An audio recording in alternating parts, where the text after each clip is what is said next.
Em Romanos 13, vamos abrir as nossas Bíblias. Romanos 13, o texto base para esse nosso segundo encontro, falando sobre política à luz da Escritura. Na semana passada, nós vimos uma parte introdutória, do tema. Eu falei muito mais sobre o que eu não iria fazer aqui do que o que eu irei. Isso por um motivo.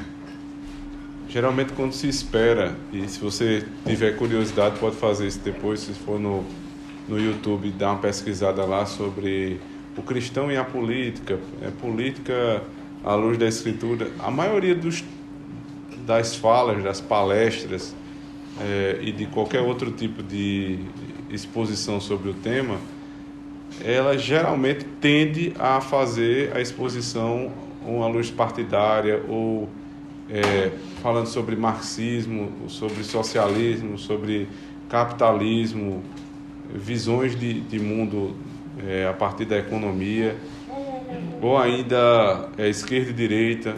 E eu deixei claro aqui para vocês, espero ter deixado pelo menos, que não é esse meu propósito, certo? Eu não vou fazer isso aqui. O texto que nós estamos usando como base Liberdade e Justiça para Todos, Política Simplificada, do Dr. John Morecraft. Não é um livro sobre política nesse sentido. Nós vamos estudar aqui os fundamentos da política. Por exemplo, hoje, que é a segunda aula, deixando a parte introdutória de lado, nós vamos começar a entender qual é a origem do governo. Como é que surgiu isso que a gente chama de governo ou de Estado, fazendo inclusive a distinção, O governo é aquele que executa um determinado plano. Então os governos mudam, o Estado permanece. O Estado é algo mais perene, o governo ele é passageiro. Nós já tivemos o governo de José Sarney, quando eu nasci o presidente era Sarney. Depois tivemos Collor, depois de Collor foi Itamar Franco, se eu não me engano, depois Fernando Henrique, e assim por diante. Ou seja, os governos mudam, mas o Estado sempre foi o mesmo, foi o Estado brasileiro. Dentro do Estado também pode mudar o sistema de governo, pode ser monarquia, pode ser uma democracia, pode ser uma monarquia absolutista ou uma monarquia constitucional por meio de um primeiro-ministro e do seu parlamento. Então existem vários sistemas de governo, assim como existem sistemas de governo também na igreja. O Estado permanece, a forma de governo já é outra questão. Então, nesse sentido que a gente começa a falar, entender o que é o Estado, entender qual é a diferença do Estado para governo e qual a origem destas coisas. Se a gente não entender esse tipo de conceito, como é que a gente está falando sobre a política da cidade? Eu não sei nem o que danado é o Estado, eu não faço ideia de como esse negócio começou e eu estou opinando a respeito do que é melhor para a minha cidade, de qual vai ser o candidato que eu devo votar por tais e tais motivos. Eu não sei nem o que ele tem que fazer lá. Então, comecemos do começo, certo? Primeiro, as primeiras coisas. Romanos 13, versos 1 a 7. Toda alma esteja sujeita às autoridades superiores, porque não há autoridade que não venha de Deus, e as autoridades que há foram ordenadas por Deus. Por isso, quem resiste à autoridade, resiste à ordenação de Deus, e os que resistem trarão sobre si mesmos a condenação. Porque os magistrados não são terror para as boas obras, mas para as más. Queres tu, pois, não temer a autoridade? Faze o bem e terás louvor dela, porque ela é ministro de Deus para teu bem. Mas se fizeres o mal, teme, pois não traz em vão a espada, porque é ministro de Deus e vingador para castigar o que faz o mal. Portanto, é necessário que lhe estejais sujeitos, não somente pelo castigo, mas também pela consciência. Por esta razão, também pagais tributos, porque são ministros de Deus, atendendo sempre a isto mesmo. Portanto, Dai a cada um o que deveis, a quem tributo, tributo, a quem imposto, imposto, a quem temor, temor, a quem honra, honra. Amém. Vamos orar.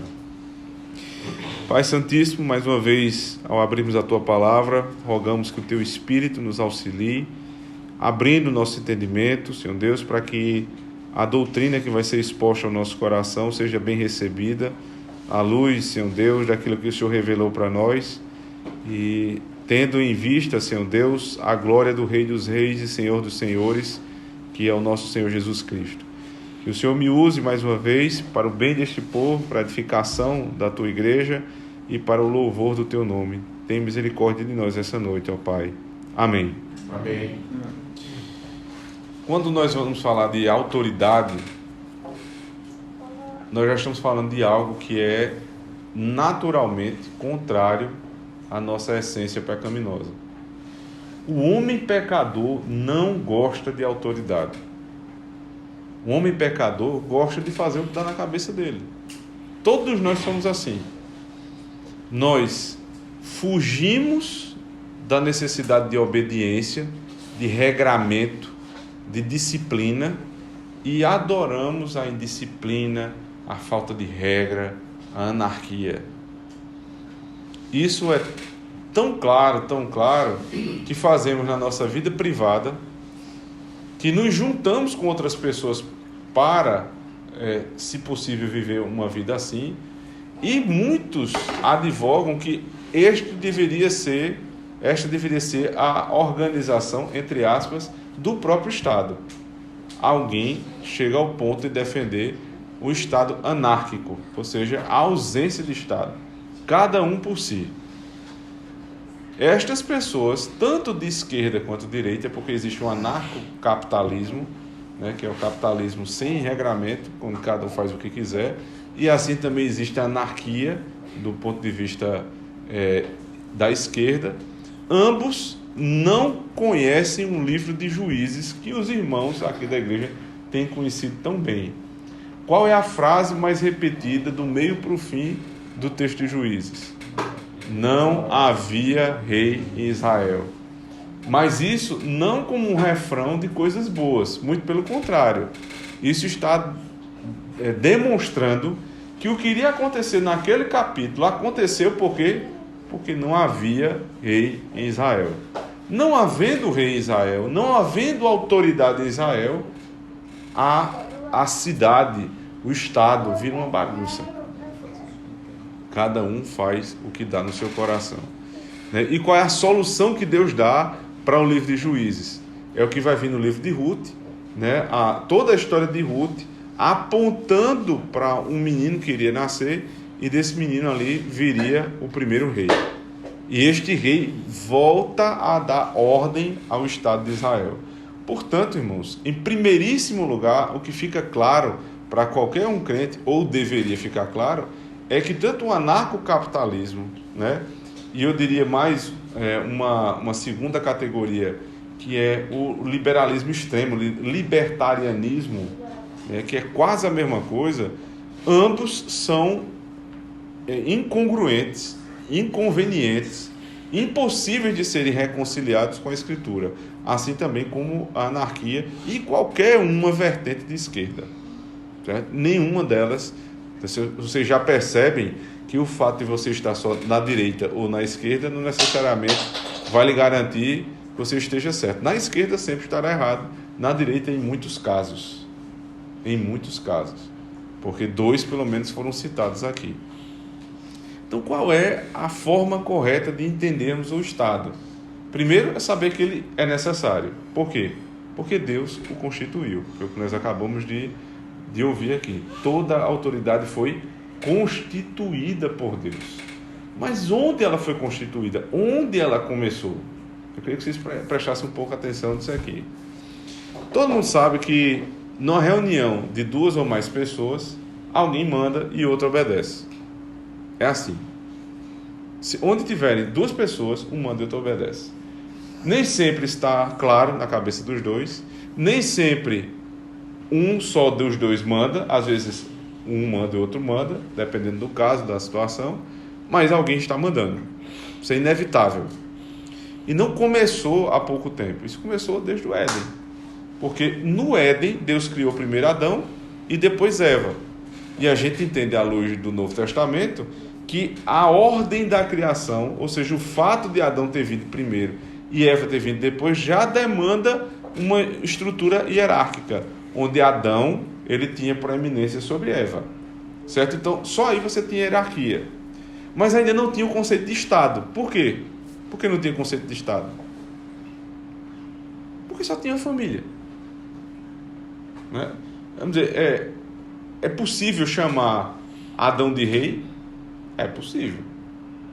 Ele era o rei do jardim e ele tinha um único súdito, uma súdita no caso, Eva. Então, é plenamente possível chamar Adão de rei.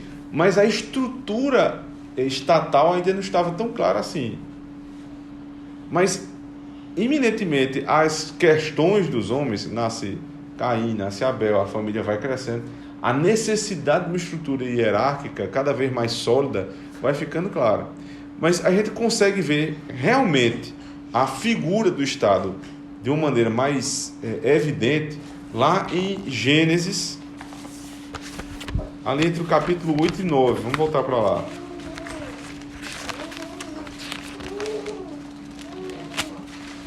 Gênesis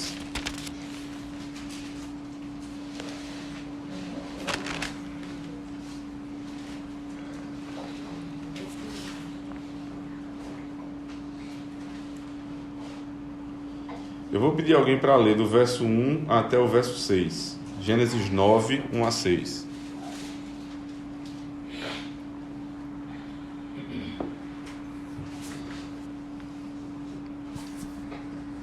Gênesis 9, 1 a 6.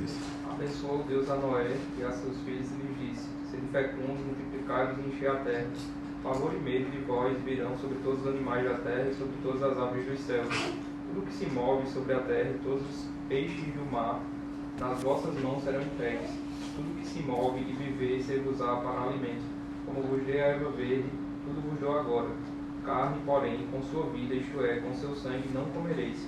Certamente requererei o vosso sangue, o sangue da vossa vida. De todo animal requererei, como também da mão do homem, sim, da mão do próximo, de cada um requererei a vida do homem. Se alguém derramar o sangue do homem, pelo homem se derramará o seu, porque Deus fez o homem segundo a sua imagem. Amém. Até aí. O verso 6, ele denota uma penalidade, que é chamada penalidade capital, a pena de morte. Ela não foi inventada pelo homem. A pena de morte ela foi prescrita por Deus. E ela só tem uma possibilidade de ser executada. Qual é? Quando você tira a vida de alguém. Quando alguém tira a vida do outro, este merece morrer. Por quê? Porque tirou a vida de alguém que carrega a imagem de Deus. Então veja só. Por que o assassinato, e aí é necessário fazer uma distinção entre uma morte e um assassinato. Além da morte natural, você tem também a possibilidade de matar alguém, mas não ser alguém que quebrou o sexto mandamento. Em que sentido? Você matou, mas foi por um motivo justo. As mortes por motivos justos não estão enquadradas no sexto mandamento. Alguém entrou na sua casa e você matou o sujeito porque ele queria fazer mal à sua família. Você não está quebrando o mandamento, certo? Agora, quando você tira a vida de alguém por um motivo fútil, né, não por um motivo lícito, você é réu daquele sangue, porque quando você mata alguém, você está tirando a vida de alguém que tem imagem e semelhança de Deus. Então, no fundo, você não tinha raiva daquela pessoa, você tinha raiva de quem? De Deus, a quem ele trazia imagem e semelhança. Então, é a afronta a Deus, que é Senhor da vida, tirar a vida. Só não é uma afronta a Deus tirar a vida quando Deus, que é Senhor da vida, ele delimita as formas de um homem tirar a vida do outro. Percebe? Então aqui ele está fazendo exatamente isso. o homem que tirar a vida do outro terá a sua tirada. E ele fala como se fosse ele mesmo tirando. Só que Deus não vai tirar a vida. Quem é que tira a vida? Nesse caso, quem é o Estado. Então, ele está instituindo de maneira mais clara, mais evidente o Estado. Alguém vai ter que tirar a vida do outro, porque este tirou a vida de um terceiro. Não pode ser o morto, evidentemente, porque está morto, né? Não pode ser de qualquer um tirando por qualquer coisa, mas vai ser por conta do assassinato que alguém vai perder a sua vida. E uma instituição chamada Estado fará isso. Quando ela fizer, ela está executando a ordem de quem? Do próprio Deus. Por isso que não é pecado a lei, a pena capital praticada por um Estado. Mas é pecado se alguém matar um ente querido meu e eu for lá e matar aquela pessoa. É pecado. Certo? Não tenha dúvida que é. É um pecado imperdoável? Não, isso não é um pecado imperdoável. É um pecado grave, mas não é imperdoável. Inclusive, dependendo da situação, há uma atenuação para o pecado. Até no direito, né? Por exemplo, se o cara acabou de matar teu filho e tu vai lá, descarrega o revólver nele, você vai ser penalizado. Mas o advogado tem grandes chances de diminuir muito a pena, porque ele vai alegar o quê? Matou o filho dele na frente dele. E ele tinha um meio de alguma forma de se vingar. É desproporcional, aí vai ter todo esse problema jurídico, né? O promotor muito provavelmente vai querer aumentar a pena, mas o advogado de defesa tem grande chance de diminuí-la, por conta da circunstância. É completamente diferente de você ir passando no meio da rua, não gostar da cara do sujeito, pegar uma arma e matar. Certo? Então, nós precisamos aprender um negócio chamado senso de proporção. As coisas, elas são como são, de fato, tudo aqui que a gente falou é morte. Acabou em alguém indo para o caixão. Mas a forma como isso aconteceu precisa ser levada em consideração, porque Deus leva. Então, esse pensamento equivocado, acho que tem muita gente com frio aí, esse pensamento equivocado de a morte, matar alguém é pecado em qualquer circunstância, está errado, certo? Não é assim que nós entendemos que a Bíblia fala. Então, onde foi que surgiu o Estado? Foi em Roma, na Roma antiga, na Grécia, não tem nada a ver com isso aí. Isso é um Estado mais instituído. Mas o Estado começa aqui, claramente aqui. E é a Escritura que está delimitando isso. E tudo à luz do Antigo Testamento, não do Novo, né? Mas volta comigo para lá, para Romanos 13. Quem tiver dúvida, fica à vontade para fazer pergunta, certo? O texto diz assim: toda alma esteja sujeita às autoridades superiores. Toda alma quer dizer todo homem. Então, nenhum homem, seja crente ou descrente, pode se autodeclarar insubmisso às autoridades. Não pode. Ele precisa estar. Na verdade, ele está sujeito à autoridade.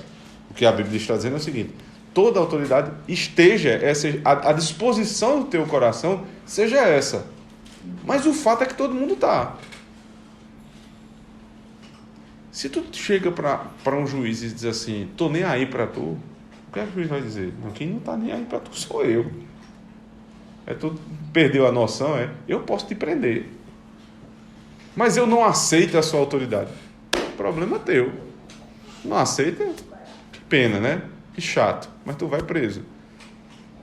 Se um filho olha para o pai, pensando numa cena esdrúxula, e diz a mesma coisa: o senhor não é mais meu pai a partir de agora. Isso não vai mudar nada. Ele continua sendo pai, e se o pai tiver um mínimo de vergonha na cara, vai mostrar a ele que ele ainda é pai. Ele vai lembrar que é pai rapidinho. Não adianta você dizer: não estou submisso a esta autoridade. Se ela é autoridade, ela é e ponto final.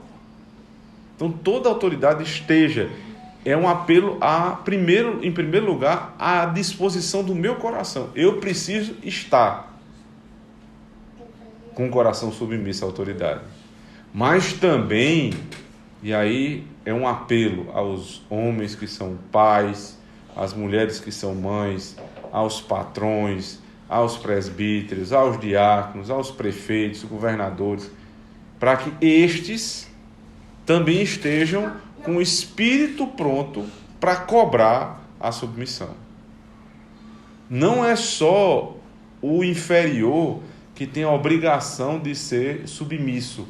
É o superior que tem a obrigação de sempre lembrar ao inferior, que é pecador e por isso tem dificuldade de submissão, que ele precisa se submeter. Toda essa balela, né, de hoje em dia, né, especialmente nas empresas. As empresas ditas modernas, elas têm abandonado o sistema hierárquico e estão quebrando. Muitas delas estão quebrando por conta disso. Eu terminei meu curso de administração, acho que de 2007 para 2008, assim, algo nesse sentido. E eu me lembro que no final do curso já estava começando a se falar em um sistema não mais verticalizado, mas um sistema, não era mais nem horizontal também, era circular. Eu me lembro disso ainda. Era circular. Era a história de que, né, o diretor está sempre com a porta aberta. É que aqui todo mundo ensina, todo mundo aprende. Essa baboseira que fez muitas empresas simplesmente quebrarem. Porque no final das contas não existe isso. O que aconteceu na empresa é que se criou uma linguagem, existe um modo, né? Virou meme, inclusive, da internet. É um modo de alguém ser repreendido dentro da empresa hoje. Existe toda uma linguagem de rodeio para você falar 1 quilo, né? E ninguém entender 1 grama. A única coisa que fica é que você levou um carão. Você sabe que foi um carão, mas sabe nem exatamente o que. Como é? Eu vou te dar um feedback. Na minha empresa é conversa de valor. Olha. Pois é. Conversa de valor. A gente tinha uma salinha lá na Contas que era para o feedback. Todo mundo sabia o que era esse feedback. Expressão escassa, né? Exatamente. De lá assim, ó. Nós estamos cheios essas malícias linguísticas, né, para esconder a verdade. A língua é uma ferramenta dada por Deus para revelar. Não é à toa que a revelação ela é feita por meio de um texto. Aí nós começamos agora a usar a ferramenta que Deus deu para revelar, e essa ferramenta agora ela é usada para esconder. Você não fala mais, você não consegue mais. Você vai falar alguma coisa para uma pessoa, você dá tanto rodeio, até o nordestino está perdendo isso, né? O nordestino sempre foi mais direto, mas está todo mundo agora cheio de rodeio, cheio de dedo para falar. E não é à toa que dentro aqui dos valores do Instituto está lá: falar a verdade com respeito. Falar a verdade. Se tem de falar, senta e fala. Não arrodeia. Quando alguém começa a rodear na minha frente, eu digo: bora, meu amigo, adianta. Ninguém tem tempo para essas besteiras. Porque no final das contas não adianta nada. Vai falar 10 minutos o que podia falar em 1. E o que foi que a gente perdeu? 9 minutos de tempo. Então não façamos isso. Se eu estou em posição de autoridade, eu tenho que exercê-la. Certo? Você é pai de família, a autoridade que você tem não é sua, não. É de quem? É de Deus. Então, se teu filho te desmoraliza, ele está desmoralizando quem? Deus. Então, você não pode deixar seu filho lhe desmoralizar. Não é porque você é o bonzão da casa, não. É porque quando isso é feito comigo, está sendo feito com quem? Com Deus. Agora os homens têm que lembrar que eles não têm que guardar essa autoridade deles. Eles têm que guardar a autoridade de quem também em casa? Da esposa. Da esposa. Agorinha, eu estava saindo de casa. Aí na verdade eu fui tomar banho. Quando eu fui tomar banho, eu só escutei um não. Aí eu voltei na mesma hora. A mãe disse o seguinte: vá tomar banho. Ela disse o quê? Agora não. Você disse o quê, a tua mãe? Não, eu vou. Eu digo: não, você falou. Diga de novo, diga a mim. agora não nada, dispare daqui. Eu tenho medo de tomar banho sozinha. Você tem que ter medo do meu cinturão, né? Do banho sozinha, não. Não tem fantasma aqui em casa, não, mas tem eu. Vá assim, não desrespeite sua mãe.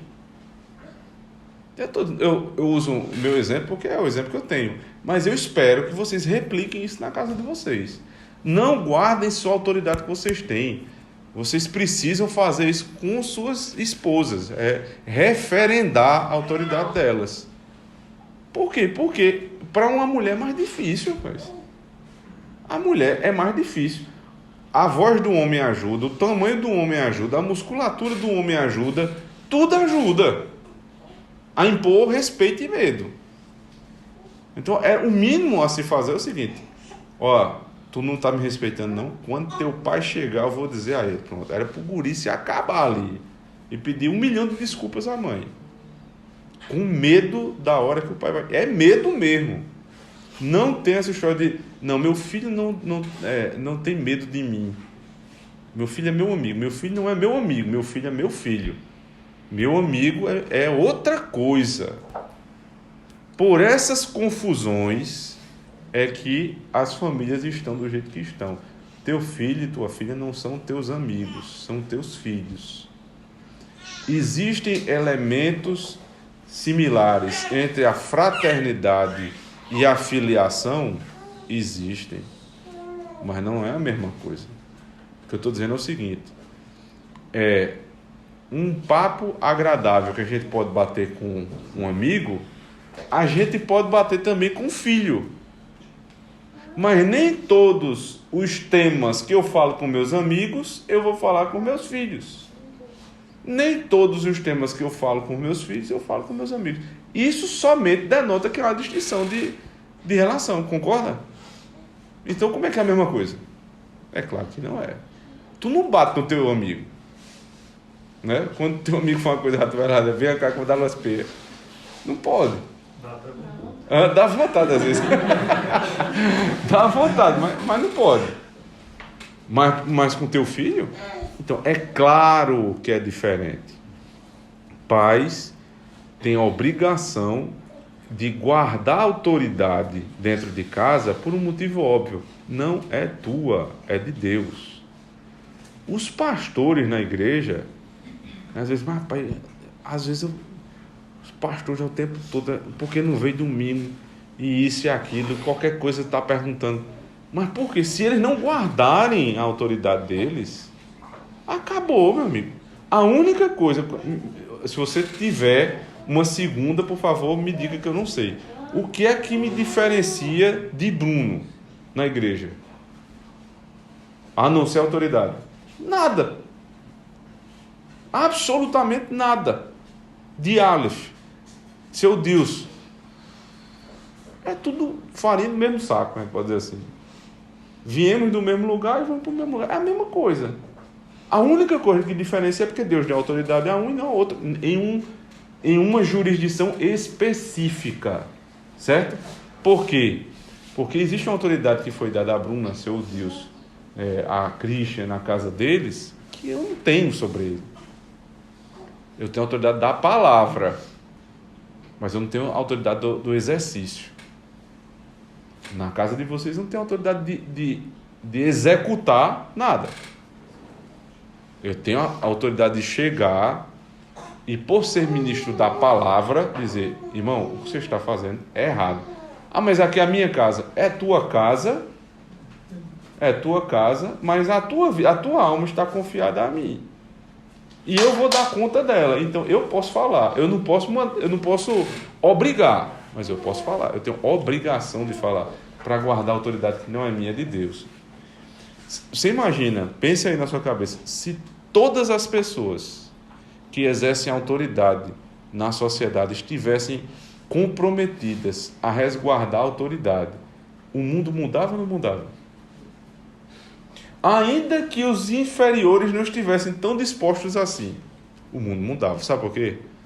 Porque a autoridade foi dado o meio de exercer a autoridade. Deus sabe tanto que ao Estado Deus deu que meio para exercer a autoridade? A espada. A igreja, Deus deu o que aos presbíteros? A chave. E em casa, Deus deu a chinela. A havaiana. Gostou, né, Antônio? Lembrou? Em casa, Deus deu a vara para exercer a autoridade. Sabe por quê? Porque quando o pecador que está inferior naquela posição não quiser obedecer, e Deus sabe que haverá situações assim, aí sabe o que é que o pai faz? Vara. O Estado faz espada. A igreja faz chave. Para, sentindo a dor, o pecador possa voltar atrás. Agora, quando o Estado nega a espada, os pais negam a vara e a igreja nega as chaves, aí viram o que a gente está vivendo hoje. E graças a Deus que não é em todos os sentidos. Né? Eu não vou entrar tanto na execução da vara agora, porque vai ficar um pouco mais para frente. Mas só para vocês perceberem, a necessidade que nós temos do exercício da autoridade. Dentro da loja, na loja, exercer a autoridade na loja de vocês é algo assim, é mais necessário do que vender. É mais necessário a autoridade do que a venda numa empresa. Sabe por quê? Porque se tu tiver autoridade, tem vendedor como teu filho. Pode ser quem for. Se tu tiver autoridade em casa, pode ser o melhor filho que tiver, tu estraga. Se os pastores não tiverem autoridade na igreja, pode ser o melhor povo do mundo, vira um bando de rebelde.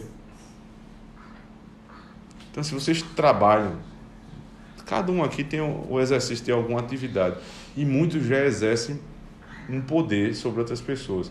Quando forem trabalhar amanhã, seja lá o rebanho que tu tiver, uns tem 2, outros tem 3, outros tem 20, outros tem 5.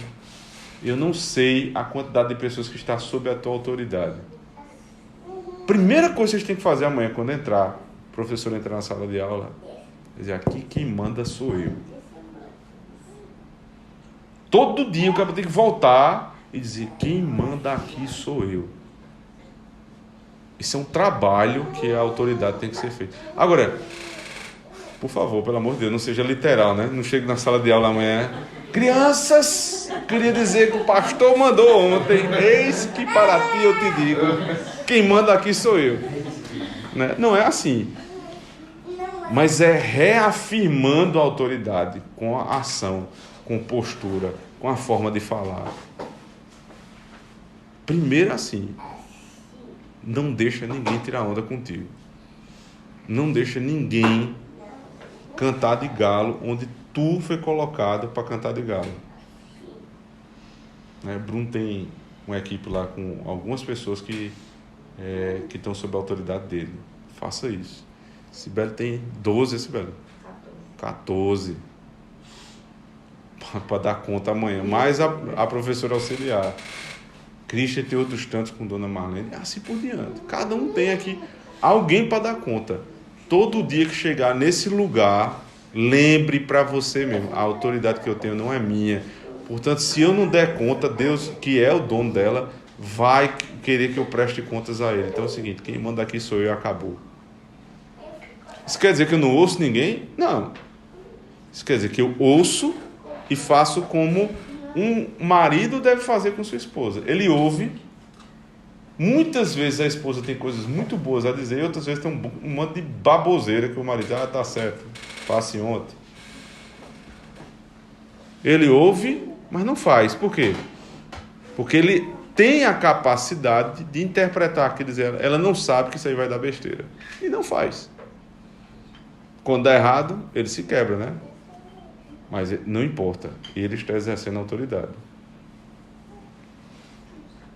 Tem funcionário, tem pessoas na tua equipe, ouça, mas você não tem obrigação nenhuma de fazer o que o sujeito está lhe sugerindo, porque é sugestão.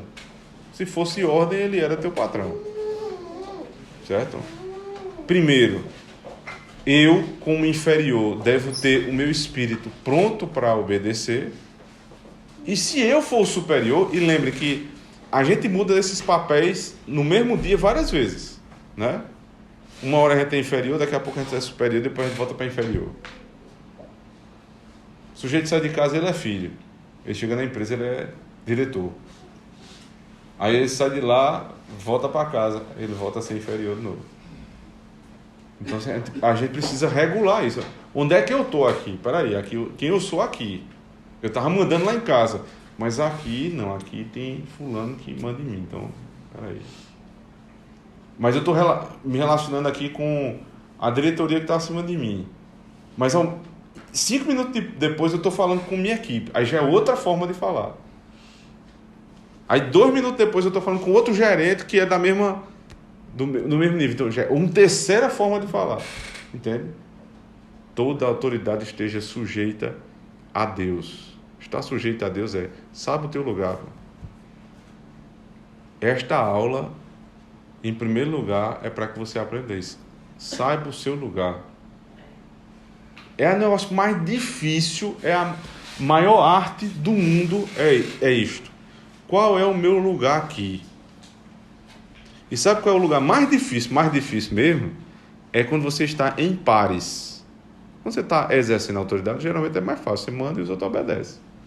Mas quando você está em pares, por exemplo, no conselho da igreja, nosso conselho tem 5. Quando sentam os 5, obviamente que há uma honra que é dada aos pastores pelos próprios presbíteros por serem ministros da palavra e dos sacramentos, certo? Por estarem mais próximos do povo. Então, eles ouvem muito os pastores, porque é quem vive o dia a dia da igreja. Por mais esforçado que seja um presbítero, ele tem as suas limitações. Então, eles ouvem, mas na hora do voto, meu amigo, é o mesmo peso. E aquela reunião de 5 homens, onde nenhum manda no outro, para mim, é mais difícil do que qualquer uma outra relação que eu tenho lá fora. Porque assim, você só pode dizer o que você pensa. No final ali, quem é que vai definir? É o voto. E a gente tem tanto temor aqui no nosso conselho de que a gente não toma decisões erradas. Ao longo dos 12 anos de igreja, não, porque teve um tempo que a igreja não era formada ainda. 10 anos. 9, 10 anos que a gente tem de igreja organizada. A gente nunca tomou uma decisão que não fosse unânime.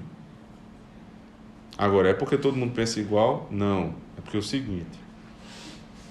E aí isso vale muito para a relação mais próxima, que não é a mesma, obviamente, é em casa, em alguns casos, quando a gente está com dúvida. Sempre consultar o outro, né? Mas em casa ainda existe uma hierarquia. Aqui é praticamente impossível da gente replicar. Mas quando a gente está em dúvida o que fazer, ou tem um voto que é contra, sabe o que a gente faz? Então essa matéria aqui, ela fica em cima da mesa. Na próxima reunião, a gente volta para decidir. Não teve uma vez que a gente fizesse isso, que o voto que era contrário não tenha virado, ou que os outros 3 que estavam unânimes da outra posição não tenham repensado e ido para o lado de lá.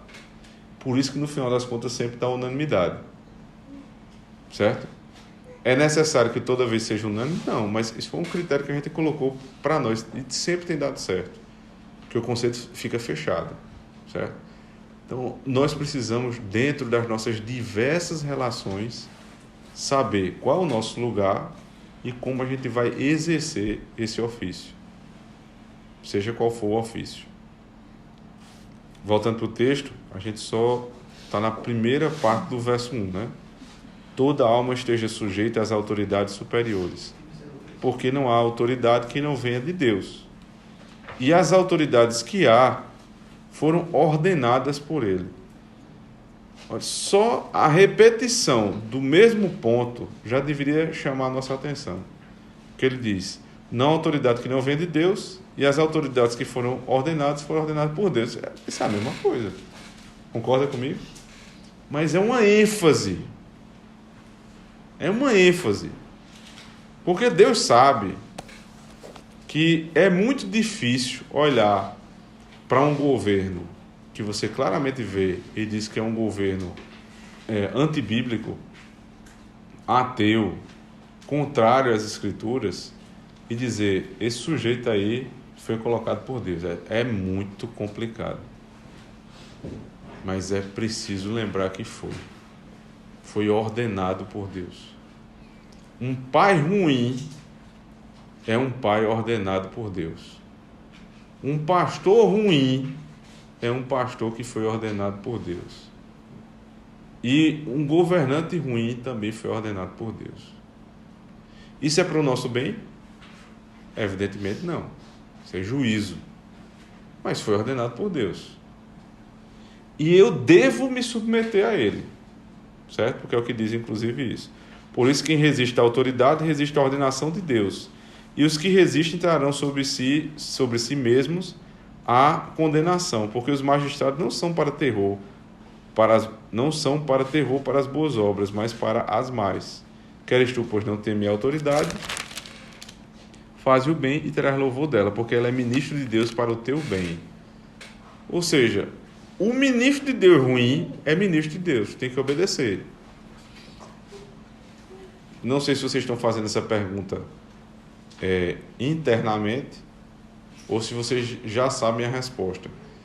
Mas nós devemos nos submeter a um ministro bom ou ruim em qualquer situação? Não. Qual é o limite? Palavra de Deus. O limite é a lei de Deus. Se o marido diz assim à mulher, no dia do Senhor, mulher, não vai para a igreja, porque eu não quero que você vá para a igreja. A mulher é para pular a janela, é para abrir a porta e sair correndo. Ela tem que dar o jeito dela, mas ela tem que sair dali. Sabe por quê? Mais vale obedecer a Deus do que aos homens. Ela tem que lembrar disso. Você acha isso radicalismo? Então lê lá o livro de Atos e vê quantos radicais tinham lá, incluindo Pedro, que chegou e disse assim, rapaz, os soldados tinham acabado de prender e soltá-los. E a única condição que eles deram foi o seguinte, a gente vai soltar vocês aqui, as autoridades romanas, mas só tem uma condição, não fale mais desse Jesus que só está dando problema para a gente. Foi o que eles foram fazer assim que saíram da prisão? Pregar. Aí a autoridade foi lá e disse, rapaz, a gente disse a vocês estão rebeldes demais. Aí disse, não, rebelde não. Mais vale obedecer a Deus do que aos homens. Por quê? Porque se toda autoridade foi constituída por Deus, logo é Deus que diz o limite da autoridade. E o limite da autoridade não pode me impedir de cumprir a lei de Deus. Aqui a autoridade é essa que procede de Deus e é contra Deus. Isso não faz sentido. Então eu só posso obedecer a autoridade no limite da lei de Deus. Porque a autoridade que me ordena fazer uma coisa contrária a Deus, ela já está demonstrando que ela passou do limite da autoridade dela. Porque ela não é rainha absoluta. Os nossos reis não são reis absolutistas, são reis constitucionais. Seguem a Constituição, que é a lei de Deus. Ok? Então, por outro lado, ele começa a falar sobre a obediência no verso 3. Vou pedir alguém para ler, por favor. Verso 3 e 4. Porque os magistrados não são terror para as boas obras, mas para as más. Queres tu, pois, não temer a autoridade, faz o bem e terás louvor dela, porque ela é ministro de Deus para o teu bem. Mas se fizeres o mal, teme, pois não traz em vão a espada, porque é ministro de Deus e vingador para castigar o que faz o mal. Interessante isso, né? Porque é ministro de Deus para o teu bem, ou seja, a autoridade que está dentro da lei de Deus, e importa se é cristão ou não, se está guardando leis boas, é ministro de Deus. Se fizeres o mal, teme. Se você não fizer o mal, fique tranquilo que ele não vai fazer nada. A não ser que seja uma autoridade ruim. certo? Isso aqui está tratando de autoridades que respeitam a lei de Deus. Aí ele diz, porque é ministro de Deus vingador para castigar. Só há uma forma de entender esse versículo. É se a gente voltar um pouquinho para o capítulo 12. Eu não vou me estender muito não, tá? Fiquem tranquilos que a gente já está terminando. Capítulo 12 começa: rogo-vos, pois, irmãos, pela compaixão de Deus, que apresenteis os vossos corpos em sacrifício santo, vivo e agradável a Deus, que é o vosso culto racional. Ele primeiro, depois de explicar a doutrina, do capítulo 1 ao capítulo 11, ele chama para o culto. Então, tendo vocês reconhecido Cristo como Senhor, tanto judeus quanto gentios, e agora professando a verdadeira fé, eles são chamados ao culto, certo?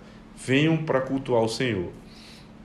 Aí ele diz, como é que vocês devem viver entre vocês agora, sendo cristãos? Verso 9, o amor não seja fingido, aborrecei o mal e apegai-vos o bem. Amai-vos cordialmente uns aos outros com amor fraternal, preferindo-vos em honra uns aos outros. Aí ele começa a citar o procedimento dos crentes que foram, que creram na doutrina, que cultuaram, agora como eles devem viver de segunda a segunda. Aí no final desse capítulo diz assim, verso 19, não vos vingueis a vós mesmos, amados, mas dai lugar à ira, porque está escrito, minha é a vingança, eu recompensarei, diz o Senhor. Portanto, se o teu inimigo tiver fome, dá-lhe de comer, se tiver sede, dá-lhe de beber, porque fazendo isto amontoarás brasas de fogo sobre a sua cabeça. Não te deixes vencer do mal, mas vence o mal com o mal.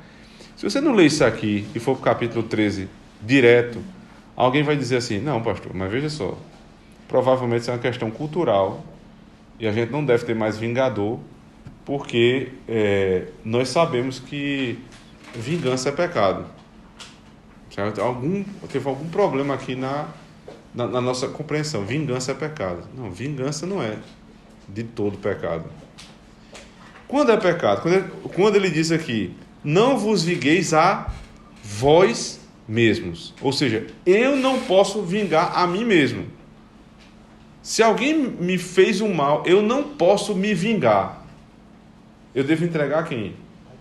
A Deus. Por quê? Porque eu não sou ministro de Deus. Eu não tenho autoridade para me vingar.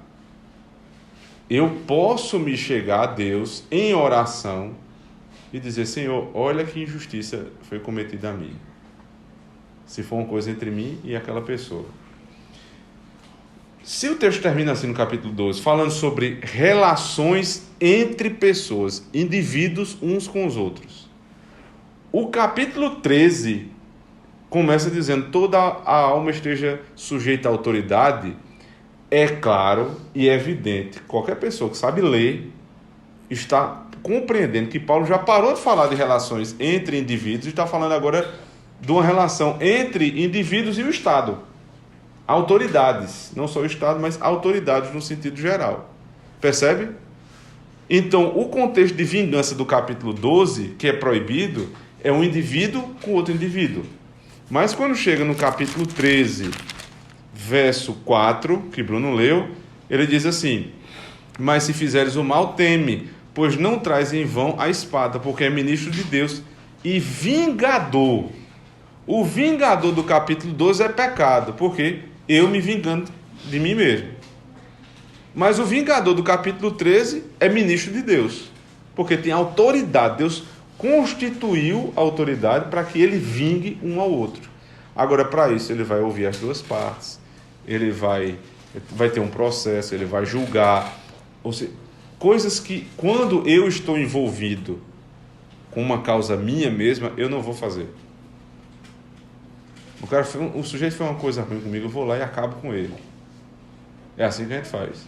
Mas o Estado, que é respeitoso, ele sabe que não é Deus, mas é ministro de Deus. Então ele ouve uma parte, ouve a outra, chama testemunha, talvez tenha uma outra audiência, tem várias instâncias. Isso é um justo juízo. Se ao final a maldade for digna de morte, ele deve ser morto. Qual é a maldade digna de morte? Tirar a vida de uma maneira, como a gente viu lá em Gênesis, que não foi ordenada por Deus. E em todos os outros casos, irmãos, a solução não é prisão. A Bíblia nunca defendeu a prisão. É o seguinte: matou, morreu, roubou, faz o quê? Restitui. Paga 2, 3, 4, 5 vezes mais do que foi roubado, de acordo com o tipo de roubo que foi efetuado. É só isso aí. Então, todo esse problema de desencarceramento do Brasil se resolveria muito fácil. Matou, morre. Isso depois de um processo. E roubou, paga. Não é à toa, por exemplo, que eu preciso dizer isso aqui porque é um negócio que é fantástico. Naquela discussão a respeito da vinda do pastor Douglas Wilson aqui para a Consciência Cristã, a questão toda era sobre escravidão, né, escravatura, e que é trabalho forçado. A defesa do evento, uma das falas da defesa do evento foi o seguinte: nós somos contra toda e qualquer forma de escravidão. Olha, eu quero, assim, usando muita boa vontade, eu acho que essa boa vontade é válida, porque eu acho que é pura ignorância de quem escreveu o texto. Eu não sou contra toda e qualquer escravidão. Não sou. Eu sou contra essa que aconteceu aqui no Brasil. Porque uma das emendas, eu não vou citar o número para não errar, mas numa das emendas da Constituição americana, fica claro lá que está proibida a escravidão em todos os estados dos Estados Unidos, com exceção, né, pode inclusive depois pesquisar e colocar aqui embaixo do vídeo, com exceção da pena, do trabalho forçado para o pagamento de pena. O nome daquilo é o quê? É escravidão. Você trabalhar para pagar uma pena é escravidão. Então eu não sou contra. E nenhum crente deveria ser contra, porque a Constituição americana ela é baseada em quê? Na Escritura, meu amigo. Então pegar um preso, agora é isso aí. Pegar um preso que está devendo à sociedade, ele vai lá para o presídio, ele vai trabalhar. E o que ele produzir, ele vai pagar a quem ele defraudou. Porque é isto, ou então o nosso sistema. Que o cara tu compra um iPhone dividido em Deus tome conta, né? Em 3 vidas. Aí tu pagou a primeira parcela, o miserável roubou. Ele não vai preso, certo? Mas na hipótese dele ir preso, ele vai pro Serrotão passar alguns dias lá. E sabe o que é que tu vai fazer?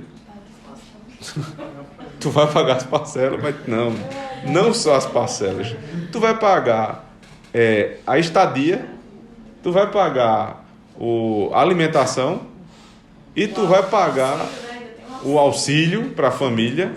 Pronto, então tu não vai pagar as parcelas, não. É melhor nem ir preso. O prejuízo do ponto de vista financeiro é melhor deixar ele solto, porque o custo é menor. Fazendo nada é melhor. Que justiça há no estado como esse? Nenhuma. Por quê? No estado onde a lei de Deus não é respeitada, onde o homem se acha mais sábio do que Deus, dá nisso aí. Ninguém respeita o estado e o povo ainda paga 2 vezes. Paga pelo furto e paga para sustentar o ladrão. Fala, Cristian. Isso é um exemplo do Estado tentando usar a chave, né? Porque não é nem usar a chave, né? Mas é usar a espada como chave. Como chave. Porque ele pune para que a pessoa se arrependa, né? Só que não é a obrigação dele que o cara que ele se arrependa do que ele fez. É simplesmente punir o que ele fez. A discussão aqui é que no Brasil a pena ela é... Deixa eu tentar me lembrar aí, porque é para Ressocializar. Então, a pena no Brasil é para ressocialização. Isso está errado. A pena não é para ressocializar ninguém, não. Quem ressocializa o homem é o Evangelho. É uma penitenciária redentiva. Redentiva. É quase uma igreja. É uma igreja. Então, não é a pena. Quando tu dá uma surra no teu filho, quando tu disciplina teu filho, tu não está esperando que ele seja ressocializado, não. É pelo apanhar e não fazer de novo. É por isso que é aconselhável você disciplinar e ao mesmo tempo, não, agora peça perdão. Poxa, mas não está pago. Está pago nada, pô. Não pagou, não. Ele só sentiu a dor pelo pecado dele. Mas agora quem vai pagar o preço pelo seu pecado é Cristo. Ore e peça perdão. Para ele entender que mesmo ele apanhando, ele precisa ainda se arrepender. Você bate no seu filho, você não resolveu, não. Prendeu, não pagou a dívida. Para Deus, não. Para Deus, não. Agora, o Evangelho paga. Então, o Estado brasileiro é um Estado idólatra. Porque ele tenta usurpar o lugar que é só de Deus. A redenção é só do Senhor. Para a gente terminar, portanto, verso 5, é necessário que estejais sujeitos não somente pelo castigo, mas também pela consciência. Os últimos versos eu vou deixar para semana que vem falar sobre tributo, certo? Não faça só por obrigação, não. Faça pela sua consciência. Não obedeça só pela obrigação.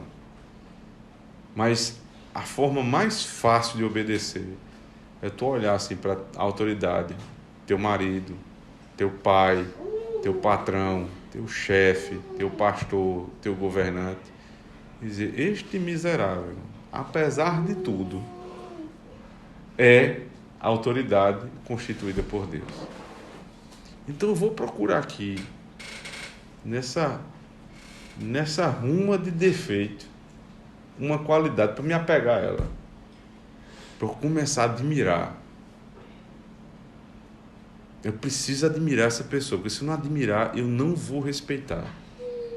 Então as esposas devem fazer esse trabalho com seus maridos, os funcionários com seus patrões, os membros da igreja com seus pastores. Porque quando é que acaba a obediência? Quando acaba o respeito. Se a gente não tem respeito e admiração pelas nossas autoridades, a gente não vai obedecer. Então lembre, em primeiro lugar, foi Deus que mandou, ela está no lugar que está. Não se submeter a ela não é um problema com ela, é um problema com Deus. Devo fazer isso só porque é obrigação? Não, primeiro porque é obrigação, mas por conta da minha consciência. E Deus vai nos abençoar se nós agirmos assim. O mundo está como está, irmãos. Está como está. Filhos não obedecem aos pais. Igrejas que viraram uma bagunça. E um governo que é difícil a gente admirar por conta desta grande doutrina. A doutrina da autoridade. Se a gente aprender de onde procede ela e como nós devemos lidar com autoridades, tanto quando nós somos inferiores quanto quando somos superiores, nós estamos vivendo o Evangelho. Porque o Evangelho é isso. O Pai enviou o Filho e o Filho quis vir. O Pai mandou o Filho morrer e o Filho disse: eu tenho prazer na tua vontade. O Espírito ficou para convencer e convence de que o Filho é o meio para a salvação e que o Pai enviou o Filho para o nosso bem. Então, se a Trindade vive assim, por que a gente não consegue viver? Deus nos ajude, irmãos, a obedecermos a autoridade. Amém. Amém.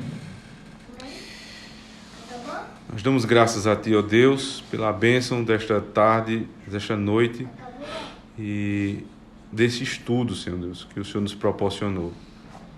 Que ele não apenas fique na nossa mente, mas também no nosso coração. E que do coração, Senhor Deus, seja exercitado com as nossas mãos.